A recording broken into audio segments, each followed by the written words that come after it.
ano yun? Parang na-inlove ba siya kay Kuya Dick? O wala ba kayong ganong friendship na silusan? Kasi di ba parang tandem sila eh. Oo. Tandem sila eh. Tsaka kasi with Dick kasi parang alam mo na, ka-chokara namin yan eh. So, yung, alam mo yun, yung pwede lang biru-biruin, di ba? Kasi ang cute-cute niya. Diba?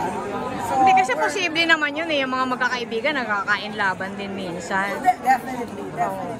Ikaw pero, ba? Walang ganon. Kasi, like me, for example, kilala ko naman yung girlfriends ni Dick.